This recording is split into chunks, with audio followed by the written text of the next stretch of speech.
asalaamaaleykum maa ngi leen nuyu yéen ñëpp ci seen tur ak seen sant di leen sargal rawatina ñi nga xam ne ñi ngi ci diaspora bi soo leen déggee mën naa ñi ci nekk ci diaspora bi parce que man ci diaspora bi lay dund.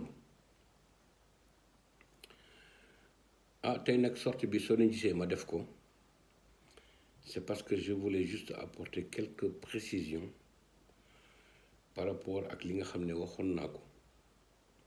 J'avais pris la décision de marquer li ñuy wax break taxaw ba koor gi passé ma door a commencé waat sama yeneen vidéo pour askan bi, pour sénégalais yi, pour jeunesse bi. Mais nag comme ni ñuy faral di wax rek àddina moom rawatina doomu aadama ñetti pàcc la. li nga moom, li sénégalais yi moom ak li nga xam ne moom la say mbokk moom.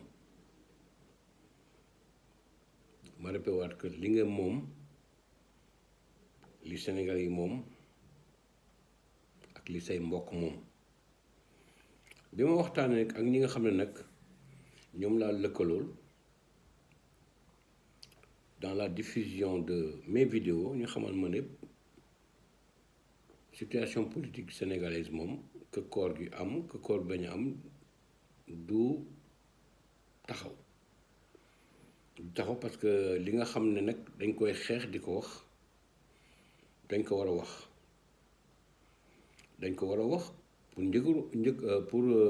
pour intérêt askan bi. dañ ko war a wax parce que askan bi tamit ak nu mu mënti war nañ ci gis njëriñ. dañ ko war a wax parce que yoon la ñuy wax li nga xam ne moom la askan bi dund ci métit. man jàpp nag ne loolu ñu ma wax aussi dëgg la parce que tamit même su yàlla defee yow sa wàllu bopp nga am as tuut xam-xam ci wàllu communication da nga jàpp ne am na ñoo xam ne mën nañ la xel aussi loo xam ne daf lay wóor ne lii ñu la wax dëgg bu wér péng la. ma xamal leen ne man sama wàllu bopp nag je vais prendre cette fois-ci l'initiative, autant pour moi, de parler sur les faits de société. Sur des faits de société.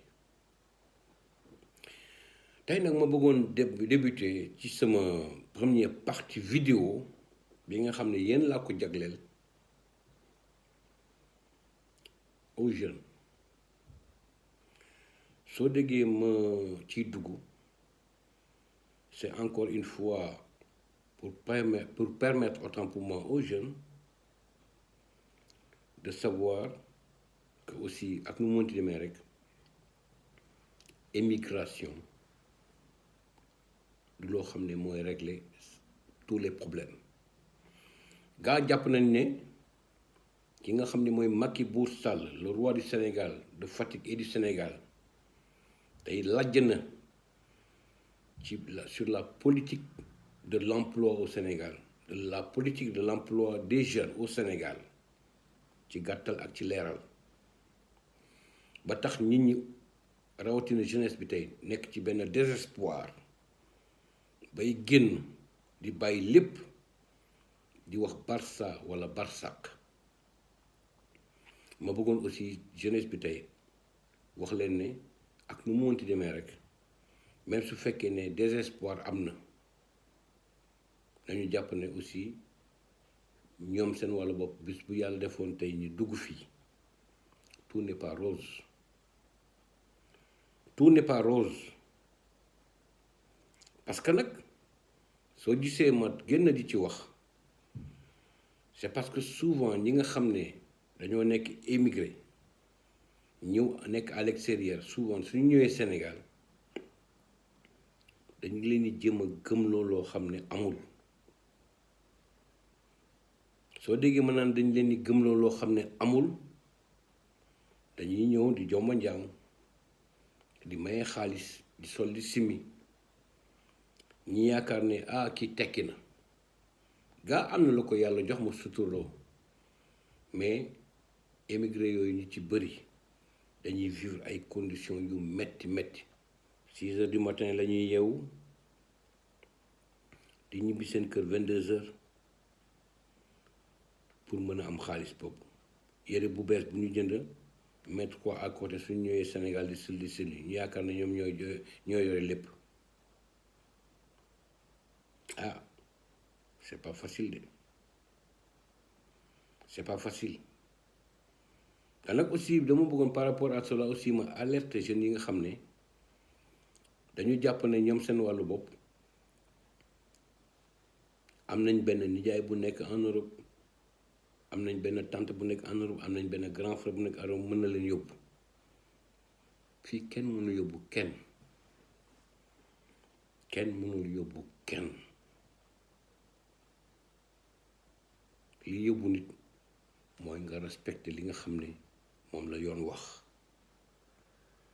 man en ce qui me concerne du ma recommander kenn mu dugg ci gaal, du ma recommander kenn mu dugg jël chemin boo xam ne daf may wóor ne loolu dafay sacrifier vie am. nit ñi suñu bëggee ñëw nañ ko teg ci ay conditions yu leer ba yàlla jàppale leen ñu ñëw. te nag may jàpp ne su fekkee ne sax da nga taxaw di ko wax dañ naan mais grand bi lan lay wax, ñoom ñu dem ci réewu nasaraan yi tekk bu pare bañ kenn ñëw.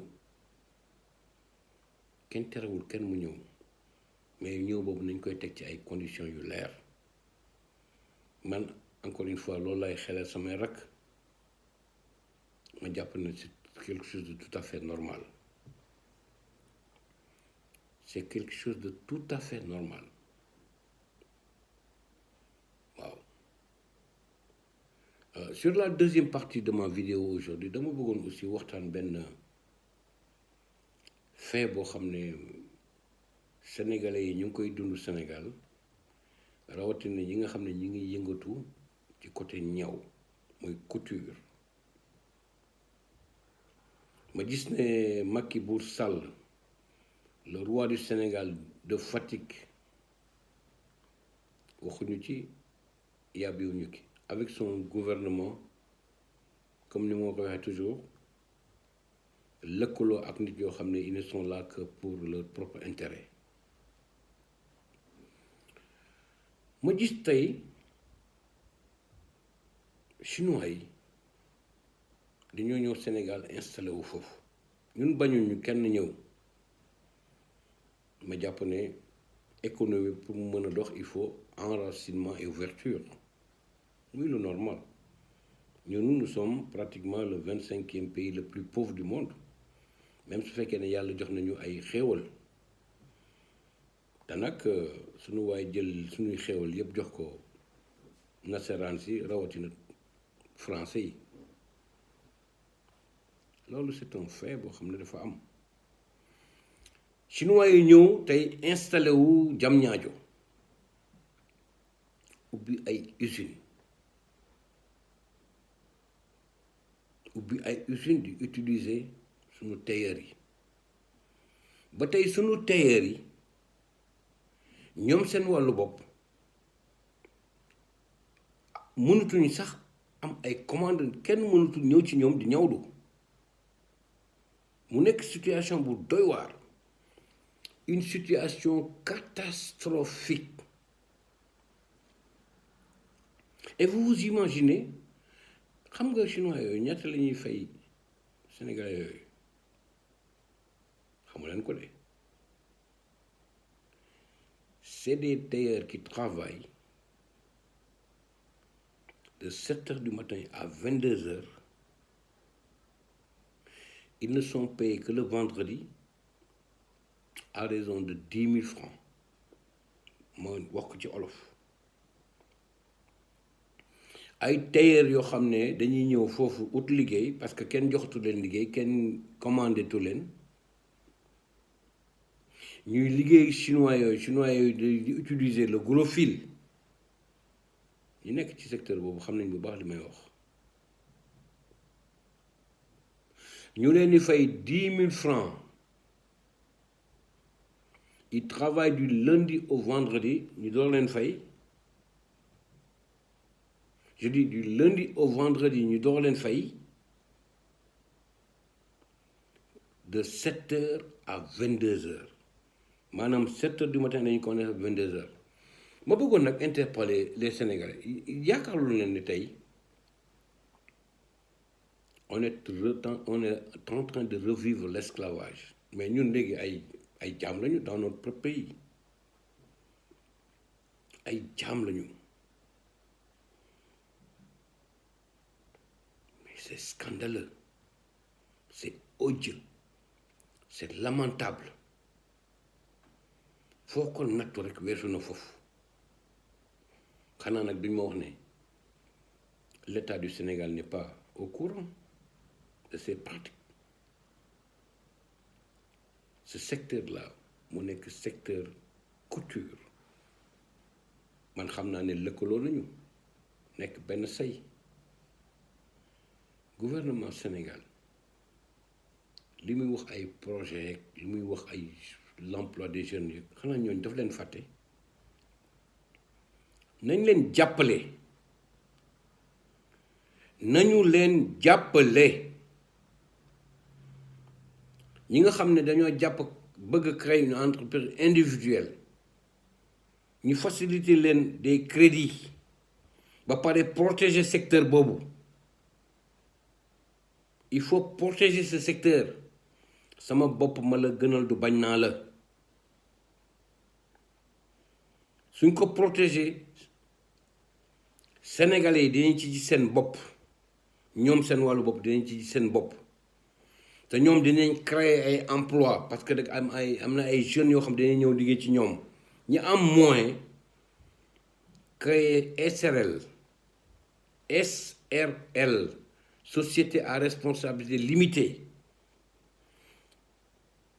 état bi jàppale leen assister leen ñu créer ay emploi sénégalais yi liggéey fi ay jeunes liggéey ci te loolu mooy dëgg man je me pose souvent la question de savoir dans quel pays sommes-nous. Ça ne me surprend pas du tout dans la mesure où quand nous avons en face de nous un État bi nga xam ne ki nga xam ne moo nekk ci bopp réew mi vision jarul paasewul jam ñaajo situation bi nii rek la mën a demee. J'interpelle encore une fois Macky Sall, le roi du Sénégal et de Fatick. Il faut penser à ce secteur ñooñu sonn nañu te nag dafa am lu ñuy xaar de la part du gouvernement ma leen di sant di leen gërëm di leen souhaiter une très bonne journée jàpp na tey suma sorti vidéo loolu laa bëggoon wax jërëjëf Alexandre depuis Munich, Allemagne.